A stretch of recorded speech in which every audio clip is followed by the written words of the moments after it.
Hi everyone, welcome to my channel Civil Tips and Tricks for Civil Engineers.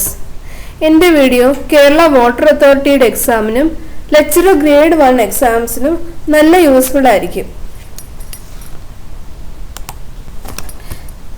ഇന്ന് discuss ചെയ്യാൻ പോകുന്ന topic വന്നിട്ട് basic mechanical എഞ്ചിനീയറിംഗിന്റെ continuation ആണ്. ക്ലാസിഫിക്കേഷൻ ഓഫ് പവർ പ്ലാന്റ്സ് തന്നെ part 2. പിന്നെ റെഫ്രിജറേഷനും കണ്ടിന്യൂ ഉണ്ടാവും കേട്ടോ.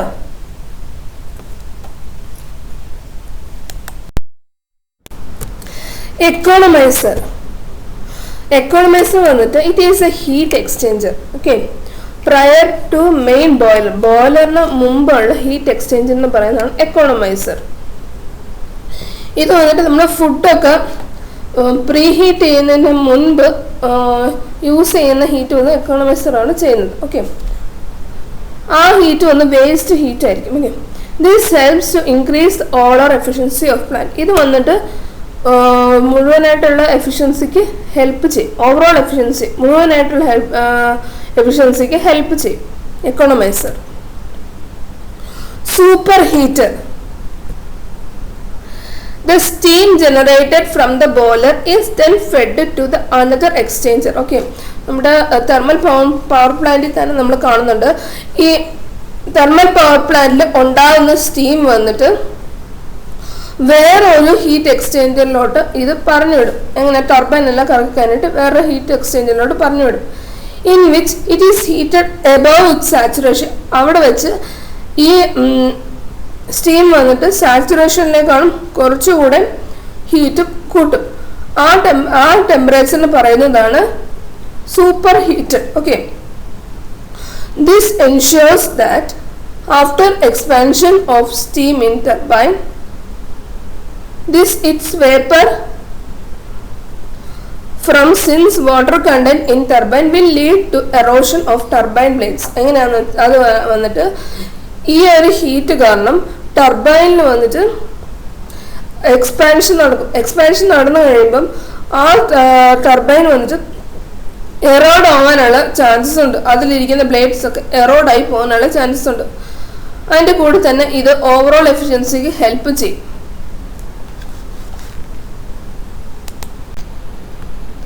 ന്യൂക്ലിയർ പവർ പ്ലാന്റിന്റെ ലേ ഔട്ടാണ് കാണിച്ചിരിക്കുന്നത്. ഇങ്ങനെയാണ് ന്യൂക്ലിയർ പവർ പ്ലാന്റിന്റെ വർക്കിംഗ്. ഓക്കെ,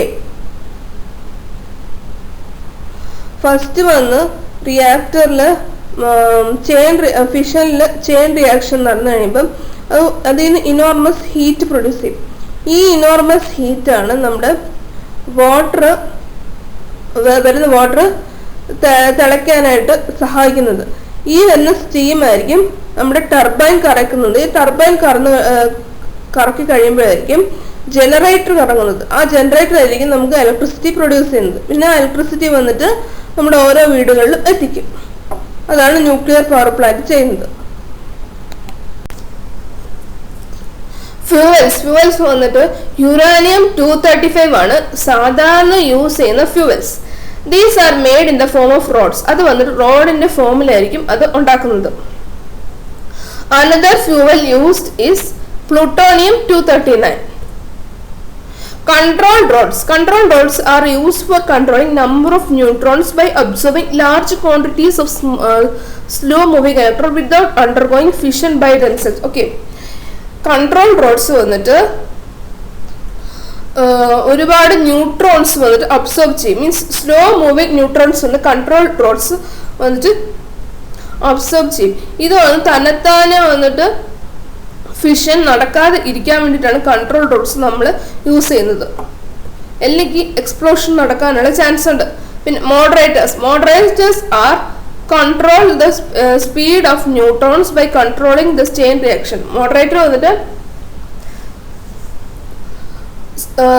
ന്യൂട്രോണിന്റെ സ്പീഡ് വന്നിട്ട് കുറയ്ക്കും. ഓക്കെ, എങ്ങനെയാണ് ചെയിൻ റിയാക്ഷൻ കൺട്രോൾ ചെയ്തിട്ട് ന്യൂട്രോണിന്റെ സ്പീഡ് കുറയ്ക്കും. Example graphite rod, heavy water, regular light water.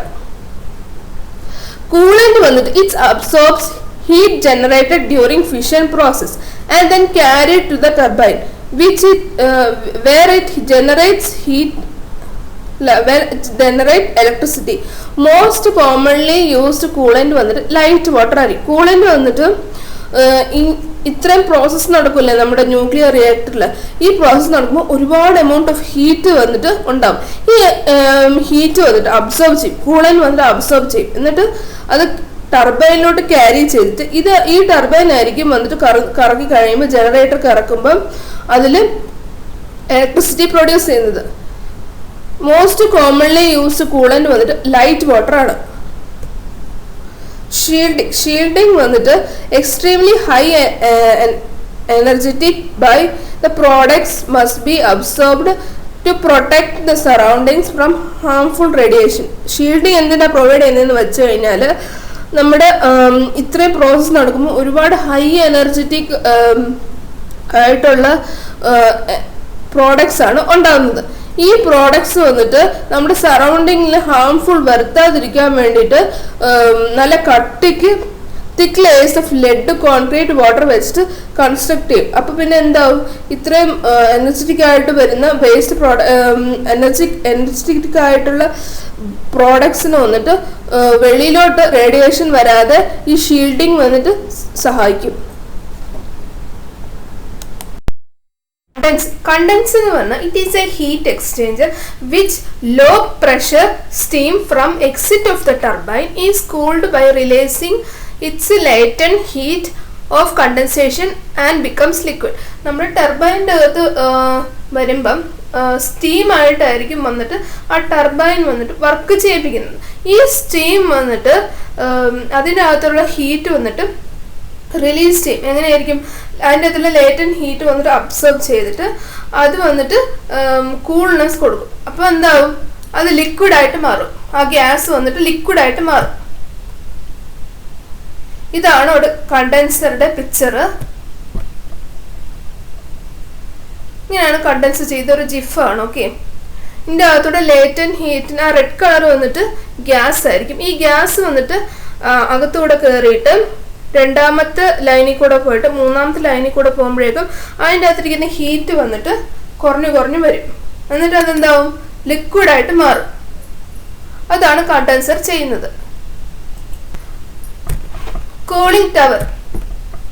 It is similar to evaporate type condenser which is forced draft by means of large fan on opposite to the draft water cooled is sprayed. Okay, ഇത് വന്നിട്ട് evaporate type കണ്ടൻസറുടെ similar ആയിരിക്കും. പിന്നെ വന്നിട്ട് this evaporates a part of this water is absorbing heat and remaining water gets cooled and condensed in the bottom.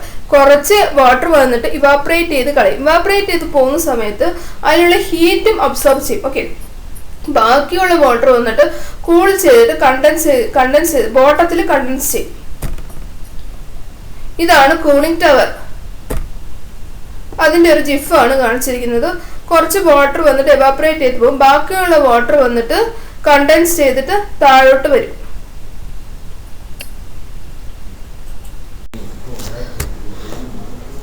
Okay, എൻ്റെ video ഇത്രയും കണ്ടില്ലേ? എനിക്ക് തോന്നുന്നു നിങ്ങൾക്ക് എല്ലാവർക്കും എൻ്റെ വീഡിയോ ഇൻഫോർമേറ്റീവ് ആയിട്ട് തോന്നിയെന്ന്. ഇൻഫോർമേറ്റീവ് ആയിട്ട് തോന്നിയാൽ ലൈക്ക് ചെയ്യുക, സബ്സ്ക്രൈബ് ചെയ്യുക, ഷെയർ ചെയ്യുക. സബ്സ്ക്രൈബ് ചെയ്യുമ്പം തൊട്ടടുത്ത ബെല്ലൈക്കണിൽ ഓൾ കൂടെ പ്രസ് ചെയ്താൽ ഞാൻ ഇടുന്ന പുതിയ വീഡിയോസിലൊക്കെ നിങ്ങൾക്ക് നോട്ടിഫിക്കേഷനായിട്ട് കിട്ടും. റെഫ്രിജറേഷൻ എന്ന് പറഞ്ഞു കഴിഞ്ഞാൽ the process of maintaining low temperature than it surrounding. നമ്മുടെ റെഫ്രിജറേറ്റർ എങ്ങനെയാണ് വർക്ക് ചെയ്യുന്നതെന്ന് വെച്ച് കഴിഞ്ഞാൽ നമ്മുടെ റെഫ്രിജറേറ്ററിനകത്ത് മാത്രം നല്ല ലോ ടെമ്പറേച്ചർ ആയിരിക്കും. റെഫ്രിജറേഷൻ എന്ന് പറഞ്ഞു കഴിഞ്ഞാൽ ഫ്രിഡ്ജ്. ഓക്കെ, ഫ്രിഡ്ജിൻ്റെ അകത്ത് വന്ന് നല്ല ലോ ടെമ്പറേച്ചർ ആയിരിക്കും, പക്ഷെ ഫ്രിഡ്ജിൻ്റെ വെളിയിൽ വന്നിട്ട് ഭയങ്കര ഹൈ ടെമ്പറേച്ചർ ആയിരിക്കും. അപ്പം ഈ ഫ്രിഡ്ജ് വന്നിട്ട് അതിൻ്റെ അകത്തിരിക്കുന്ന സാധനങ്ങൾ ചീത്തയാവാതിരിക്കാനായിട്ട് ലോ ടെമ്പറേച്ചർ മെയിൻറ്റെയിൻ ചെയ്യും. ഓക്കെ, യൂണിറ്റ് ഓഫ് റെഫ്രിജറേഷൻ വന്നിട്ട് ടണ്ണാണ്. അത് എങ്ങനെ ഡിഫൈൻ ചെയ്യുന്നതെന്ന് വെച്ച് കഴിഞ്ഞാൽ amount of cooling effect is produced by complete melting of 1 ton of ice in 24 hours. 1 ton ice വന്നിട്ട് 24 hours എടുക്കുമ്പം അത് മെൽറ്റായി പോകും. ഓക്കെ, അപ്പോൾ അത്രയ്ക്ക് ഉള്ള കൂളിംഗ് എഫക്റ്റ് ആണ് നമ്മുടെ ഫ്രിഡ്ജിൽ കൊടുക്കുന്നത്. 1 TR equal to 3.5 kilowatt equal to 211 kilojoules per minute equal to 200 BTU per minute. Refrigeration space, refrigeration, പിന്നെ സറൗണ്ടിങ്ങിലോട്ട് ഇത് ഹീറ്റ് കണ്ടക്ട് ചെയ്ത് വിടുകയാണ് ചെയ്യുന്നത്. ഓക്കെ, അടുത്തത് വന്നിട്ട് ഹീറ്റ് പമ്പ്. റെഫ്രിജറേഷൻ പോലെ തന്നെ, പക്ഷെ റെഫ്രിജറേഷൻ്റെ ഓപ്പോസിറ്റ് ആയിട്ടുള്ള വർക്ക് ചെയ്യുന്നതാണ് heat pump. Device use to keep a system at higher temperature than it സറൗണ്ടിങ്സിനേക്കാളും ഹയർ ടെമ്പറേച്ചർ സിസ്റ്റത്തിൻ്റെ അകത്ത് മെയിൻറ്റെയിൻ ചെയ്യുന്നതിന് പറയുന്നതാണ് heat pump. COP or coefficient of performance എന്താണെന്ന് വെച്ച് കഴിഞ്ഞാൽ is a rating of device which gives an idea about how efficiently the heat pump is transferring heat. നമ്മുടെ എത്ര എഫിഷ്യൻ്റ് ആയിട്ട് ഹീറ്റ് പമ്പ് ഹീറ്റ് ട്രാൻസ്ഫർ ചെയ്യുന്നതിന് പറയുന്നതാണ് COP എന്ന് പറഞ്ഞാൽ coefficient of performance. COP equal to heating efficient divided by work input equal to Q2 divided by W. Work input equal to Q2 minus Q1. For an ideal heat pump, COP equal to T2 divided by T2 minus T1. COP of heat pump equal to 1 plus COP of refrigerator. സറൗണ്ടിങ്ങിലെ heat പമ്പിന് ലോട്ടായിരിക്കും Q1 പോകുന്നത്. അതൊന്ന് സിസ്റ്റത്തിലോട്ട് കറക്റ്റായിട്ട് ആ ഒരു സിസ്റ്റത്തിൽ correct heat supply ചെയ്യും. വേപ്പർ കംപ്രഷൻ റെഫ്രിജറേഷൻ സിസ്റ്റം അതെന്താന്ന് വെച്ചാൽ main components include a compressor which compresses low pressure low temperature vapour refrigerant to high pressure high temperature vapour. Okay, എങ്ങനെയാന്ന് വെച്ച് കഴിഞ്ഞാൽ it is an isentropic process.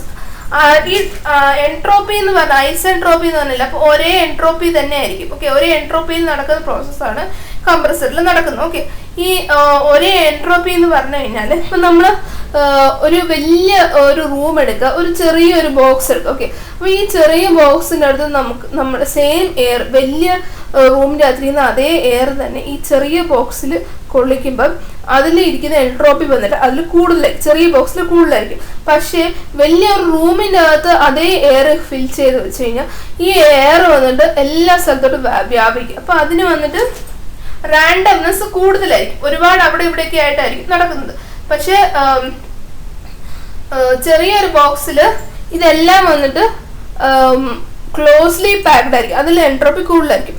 അപ്പോൾ ആ ഒരു സമയത്ത് ഇപ്പം നമ്മൾ ഈ വലിയൊരു റൂമിൻ്റെ അകത്ത്, ഇല്ലെങ്കിൽ ശരി ഞാൻ വേറൊരു എക്സാമ്പിൾ ഇഞ്ചക്ഷൻ എടുത്താൽ മതി. ഓക്കെ, ഇഞ്ചക്ഷൻ എടുത്തു കഴിയുമ്പോൾ നമ്മൾ ഇഞ്ചക്ഷനിൽ ഒരു സൈഡ് പ്രസ് ചെയ്തിട്ട്, ഓക്കെ, ഇഞ്ചക്ഷൻ സിറിഞ്ചിൻ്റെ ഒരു സൈഡിൽ പ്രസ് ചെയ്തിട്ട് മറ്റേ സൈഡിൽ നമ്മൾ പ്രഷർ കൊടുക്കുമ്പം ഇപ്പം നമുക്ക് മാക്സിമം പ്രഷർ കൊടുക്കുന്ന സമയത്ത് ആ എയർ വന്നിട്ട് കുറച്ചുകൂടെ മീൻസ് കുറച്ചുകൂടി അടുക്കാനായിട്ട് ശ്രമിക്കും. ഓക്കെ, ആ സമയത്ത് വന്നിട്ട് ഹൈ പ്രഷർ ആയിരിക്കും നമ്മൾ കൊടുക്കുന്നത്. ആ സമയത്ത് ഹൈ ടെമ്പറേച്ചറും, അപ്പോൾ ടെമ്പറേച്ചർ കൂടും, ഫ്രിക്ഷൻ കൂടുമ്പോൾ എയർ മോളിക്യൂൾസ് തമ്മിലുള്ള ഫ്രിക്ഷൻ കൂടുമ്പോൾ അതിൽ ചെയ്ത ടെമ്പറേച്ചറും കൂടും. ഓക്കെ, കണ്ടൻസർ എന്ന് പറഞ്ഞാൽ which receives high pressure vapour from the compressor where it releases latent heat of condensation. ഇത് വന്നിട്ട് ഹൈ പ്രഷർ വേപ്പർ റിസീവ് ചെയ്യുന്ന സമയത്ത് ഇത് ലേറ്റന്റ് ഹീറ്റ് വന്നിട്ട് റിലീസ് ചെയ്യും. ഓക്കെ, റിലീസ് ചെയ്ത് കഴിഞ്ഞിട്ട് അത് വന്നിട്ട് കണ്ടൻസേഷൻ വഴി ഹൈ ടെമ്പറേച്ചറായി മാറും. Okay,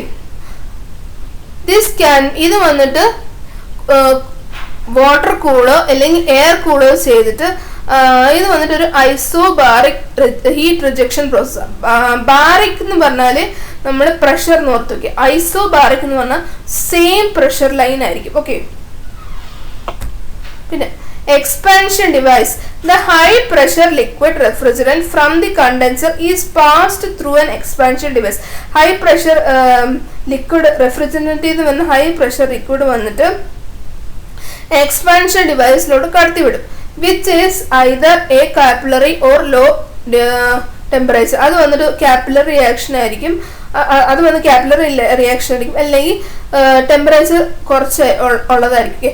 capillary tube is used in domestic refrigerator. നമ്മുടെ സാധാരണ ഡൊമസ്റ്റിക് റെഫ്രിജറേറ്ററിൽ വന്നിട്ട് കാപ്പിലറി ട്യൂബ് അതിൽ യൂസ് ചെയ്യും. ഇത് വന്നിട്ട് ഐസെൻതാൽപിക് എക്സ്പാൻഷൻ ആണ്. അടുത്തത് വന്നിട്ട് evaporator. The very low pressure and low temperature liquid refrigerant then circulated through the tube arranged in space of refrigerator, and when it absorbs the latent heat of vaporization becomes vapor. Okay. വളരെ കുറച്ച് ഉള്ള പ്രഷറിലും വളരെ കുറച്ചുള്ള ടെമ്പറേച്ചറിലും liquid refrigerant വന്നിട്ട് ട്യൂബ്സിൽ കൂടെ circulate ചെയ്യും. Okay, ഒരു picture ഇപ്പോൾ കാണിച്ചു തരാം. ഇപ്പോൾ കാണിച്ചിരുന്ന പിക്ചറിൽ വന്നിട്ട് വളരെ കുറച്ച് പ്രഷറിലും വളരെ കുറച്ച് ടെമ്പറേച്ചറിലും ആ കൊടുത്തിട്ടുള്ള ഇവാപറേറ്ററിന് ആ ട്യൂബ്സിൽ കൂടെ കടത്തിവിടും. ഓക്കെ, അവിടെ വെച്ച് ലേറ്റൻ ഹീറ്റ് അബ്സോർബ് ചെയ്തിട്ട് ഇത് വേപ്പറായി മാറും. ഓക്കെ, അതിലിരിക്കുന്ന ഫ്ലൂയിഡ് വന്നിട്ട് വേപ്പറായി മാറും. It is ideally isobaric heat addition. അത് വന്നിട്ട് ഐസോബാരിക് ഹീറ്റ് അഡീഷൻ. ഐസോബാരിക് എന്ന് പറഞ്ഞാൽ സെയിം പ്രഷറിൽ ഹീറ്റ് അഡീഷൻ കൊടുക്കുന്ന പ്രോസസ്സാണ്. This is fed to the compressor. അത് വന്നിട്ട് കംപ്രസറിലോട്ട് കൊടുക്കും. ഡൊമസ്റ്റിക് റെഫ്രിജറേറ്റർ, നമ്മുടെ സാധാരണ വീട്ടിലൊക്കെ യൂസ് ചെയ്യുന്ന റെഫ്രിജറേറ്റർ ആണ് domestic refrigerator. Works on vapour compression cycle. Domestic refrigerator വന്നിട്ട് വേപ്പർ കംപ്രഷൻ സൈക്കിളിലാണ് വർക്ക് ചെയ്യുന്നത്. Expansion device is capillary tube. Expansion device വന്നിട്ട് കാപ്പിലറി ട്യൂബ് ആണ്. പിന്നെ it is rigid and compact. ഈ ഡൊമസ്റ്റിക് റെഫ്രിജറേറ്റർ വന്നിട്ട് റിജിഡും കോമ്പാക്ട്. റിജിഡ് എന്ന് പറഞ്ഞു കഴിഞ്ഞാൽ ഫോം ആയിട്ട് ഒരു സ്ഥലത്ത് അനങ്ങാതെ ഒരു സ്ഥലത്ത് ഇരിക്കുക, അതാണ് വന്ന് റിജിഡ്. ഓക്കെ, അടുത്തത് compressor is driven by electric motor. Compressor വന്നിട്ട് ഇലക്ട്രിക് മോട്ടർ വെച്ചിട്ടായിരിക്കും ഓടിക്കുന്നത്. ഫ്രിയോൺ 12 ആണ് റെഫ്രിജറന്റ് ആയിട്ട് യൂസ് ചെയ്യുന്നത്. Okay, ice plant. ഈ ഡൊമസ്റ്റിക് റെഫ്രിജറേറ്റർ നമ്മുടെ സാധാരണ ഹൗസിലെല്ലാം യൂസ് ചെയ്യുന്ന റെഫ്രിജറന്റ് ഫ്രിഡ്ജ് ആണ് ഡൊമസ്റ്റിക് റെഫ്രിജറേറ്റർ. ഐസ് പ്ലാന്റ് എന്ന് പറഞ്ഞാൽ വലിയ വലിയ റെഫ്രിജറേറ്റർ, അതിന് പറയുന്നതാണ് ice plant. Okay, commonly used refrigerant is ammonia which acts as a primary refrigerant. സാധാരണ കോമൺ ആയിട്ട് യൂസ് ചെയ്യുന്നത് അമോണിയ ആയിരിക്കും. അത് വന്നിട്ട് പ്രൈമറി റെഫ്രിജറന്റ് ആണ്. Ammonia is used to cool and the secondary refrigerate is brine solution. Ammonia വന്നിട്ട് cool ചെയ്യാനായിട്ട് use ചെയ്യും. പിന്നെ രണ്ടാമത് യൂസ് ചെയ്യുന്ന സെക്കൻഡറി റെഫ്രിജറന്റ് വന്നിട്ട് ബ്രെയിൻ സൊല്യൂഷൻ ആണ്. ബ്രെയിൻ സൊല്യൂഷൻ വന്നിട്ട് ഐസിലോട്ട് യൂസ് ചെയ്യും. ഓക്കെ, ഇത് നമ്മൾ പോയിസണസ് ആയിരിക്കത്തില്ല. കാരണം എന്താന്ന് വെച്ച് കഴിഞ്ഞാൽ ഇപ്പോൾ ലീക്കേജ് നടക്കുകയാണെങ്കിൽ ഈ പോയിസണസ് ആയിരിക്കത്തില്ല. Refrigerants. Okay, important properties of good refrigerants are boiling point must be low. Boiling point വന്നിട്ട് കുറവായിരിക്കണം. Must be good thermal conductor. അതൊരു നല്ലൊരു തെർമൽ കണ്ടക്ടർ ആയിരിക്കണം. ഹീറ്റ് ഒക്കെ നന്നായിട്ട് കണ്ടക്ട് ചെയ്യാൻ പറ്റുന്ന ഒരു സംഭവമായിരിക്കണം. Viscosity must be low. അതിൽ വിസ്കോസിറ്റി വന്നിട്ട് കുറവായിരിക്കണം. Latent heat of vaporisation must be high. അത് ലേറ്റന്റ് ഹീറ്റ് ഓഫ് വേപ്പറൈസേഷൻ കൂടുതലായിരിക്കണം. പെട്ടെന്ന് വേപ്പറായി മാറണം. ചെറിയൊരു ഹീറ്റ് ഉണ്ടാകുന്നപ്പോഴത്തേക്ക് പെട്ടെന്ന് വേപ്പറായി മാറും. ഓക്കെ, സ്പെസിഫിക് വോളിയം എന്ന് പറഞ്ഞാൽ must be low in vapour stage. Specific വോളിയൂമിന് കുറവായിരിക്കും. വേപ്പർ സ്റ്റേജിൽ സ്പെസിഫിക് വോളിയം കുറവായിരിക്കും. അമോണിയ ആണ് ഐസ് പ്ലാന്റിലും കോൾഡ് സ്റ്റോറേജിലും ഒക്കെ യൂസ് ചെയ്യുന്നത്. ഫ്രിയോൺ 12 വന്നിട്ട് dichloro fluoromethane. Okay, difluoromethane R12 non toxic ആയിരിക്കും.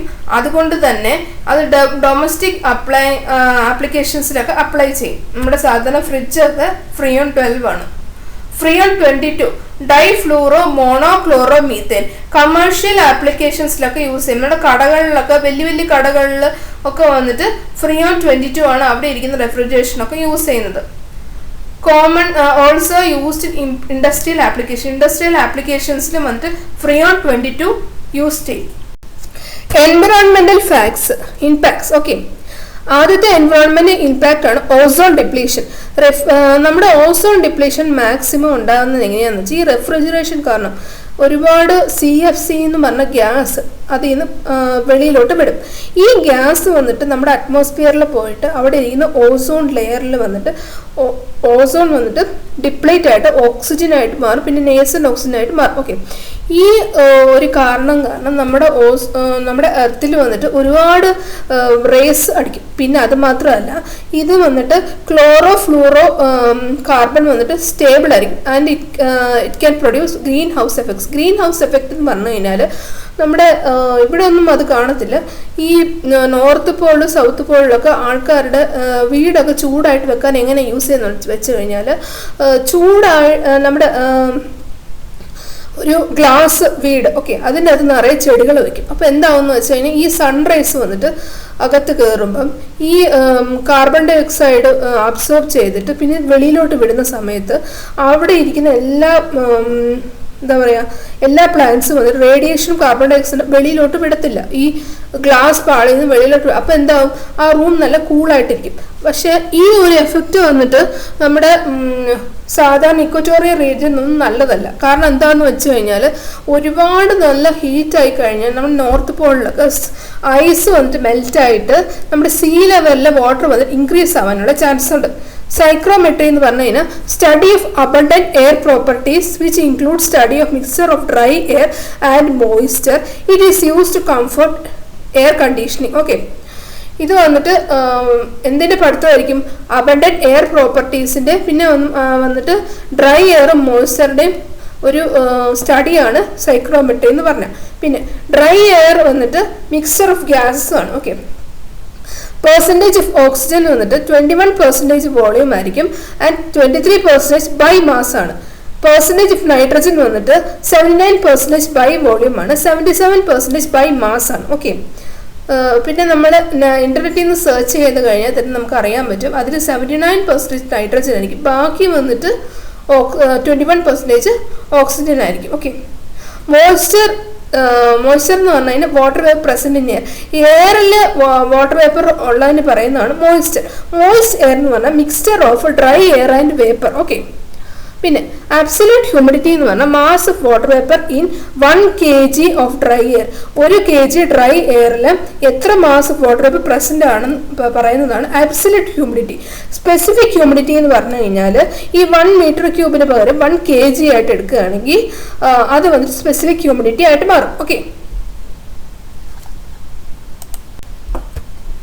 സാച്ചുറേറ്റഡ് എയർ എന്ന് പറഞ്ഞു കഴിഞ്ഞാൽ എയറിൽ maximum amount of water vapour present ആയിട്ടിരിക്കുകയാണെങ്കിൽ അതിന് പറയുന്നതാണ് സാച്ചുറേറ്റഡ് എയർ. റിലേറ്റീവ് ഹ്യൂമിഡിറ്റി എന്ന് പറഞ്ഞാൽ mass of vapour in 1 kg of given air to the mass of water vapour in same volume of saturated air at same temperature and pressure. Degree of saturation എന്താണെന്ന് വെച്ച് കഴിഞ്ഞാൽ ratio of mass of water vapor in 1 kg of given air to the mass of water vapor in same mass of saturated air at same temperature and pressure.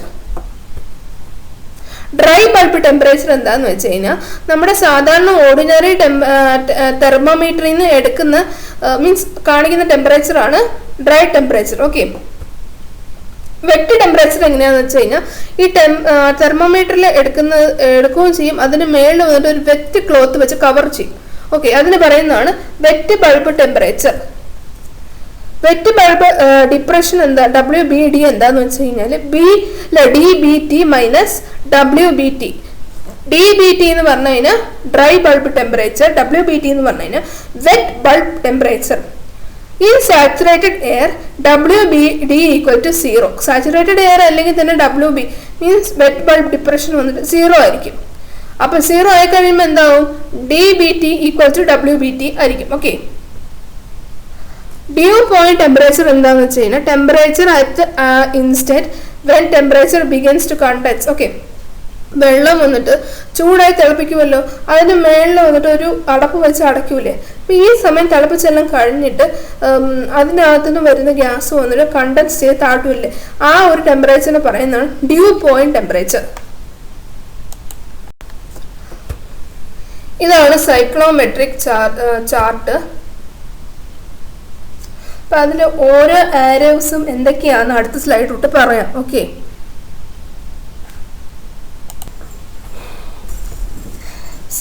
Psychrometric process. Okay, നമ്മൾ ഈ picture വന്നിട്ട് നല്ലവണ്ണം നോക്കണം, എന്നിട്ട് നമുക്ക് പറയട്ടെ എന്താന്ന്. Okay, sensible heating എന്ന് പറഞ്ഞു കഴിഞ്ഞാൽ DBT increases while specific humidity remains constant. Okay, horizontal arrow towards right of the charts. Okay, ചാർട്ടിന്റെ റൈറ്റിലോട്ട് മൂവ് ചെയ്യുന്നതാണ് സെൻസിബിൾ ഹീറ്റിംഗ്.